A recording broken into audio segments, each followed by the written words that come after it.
plus beaux contes pour enfants. Vos enfants adorent quand vous leur lisez des contes le soir après avoir fini leurs devoirs ou avant de s'endormir? Grand bien leur fasse. Continuez à stimuler leur imagination avec nos adorables contes pour enfants. Avec ces jolies histoires, ils tomberont comme des anges dans les bras de nos contes. Le collier de perles noires.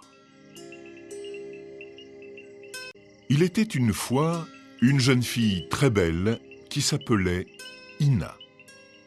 Toutes les fées du ciel s'étaient penchées sur son berceau et l'avaient dotée de toutes les qualités: la grâce, la beauté, l'intelligence, la gentillesse. Jamais l'île de Raiatea n'avait connu de reine qui rassemblât autant de qualités. À 20 ans, son cœur n'était pas encore pris, malgré la cour assidue que lui faisaient de nombreux prétendants. Un jour vint pourtant où Ina rencontra le jeune homme qui fit battre son cœur. Elle se fiança sans attendre et annonça la date prochaine de son mariage.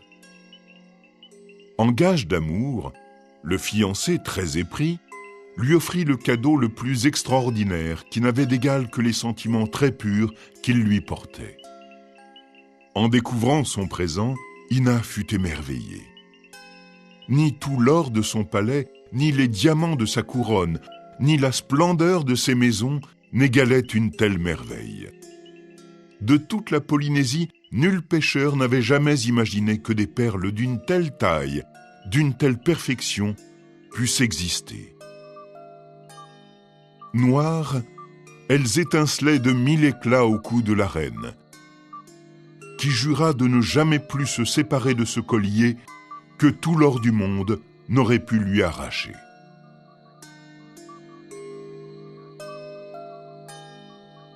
Bien qu'elle en mourût d'envie, Ina, en accord avec son fiancé, décida cependant de ne porter ce collier qu'à partir du jour où leur mariage serait célébré.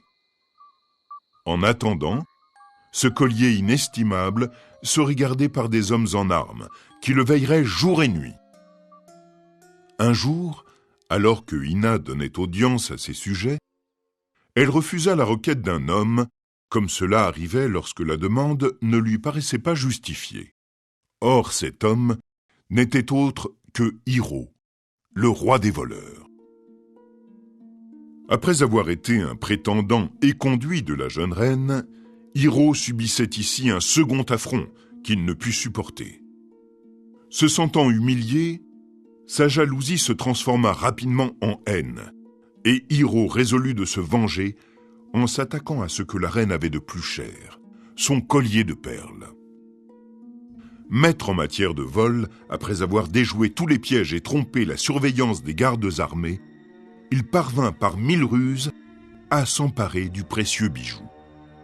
Tenant sa vengeance en main, et avant même que l'alerte ne fût donnée, Hiro gagnait déjà l'île voisine de Rain, en pirogue. Sur Raiatea, dès que le vol fut découvert et annoncé à la reine, Ina s'effondra, terrassée par une tristesse infinie. Avec le vol de son collier, c'est une partie de son cœur qu'on venait de lui prendre. Et le voleur le savait.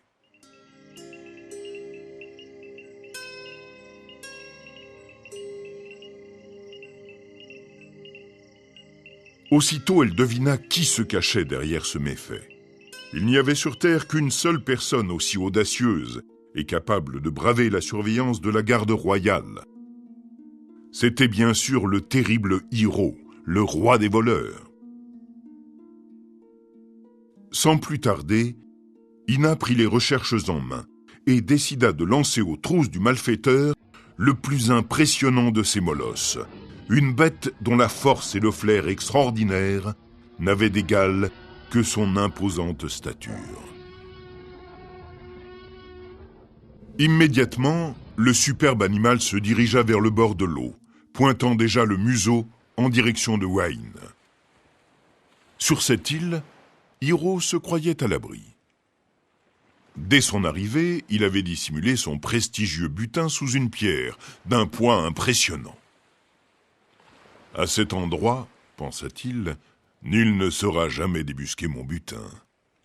Il n'existe personne sur Terre qui soit aussi malin que Hiro, le roi des voleurs.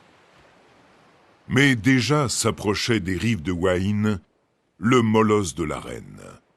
La truffe, grosse comme une noix de coco au vent, son travail apporta très rapidement ses fruits.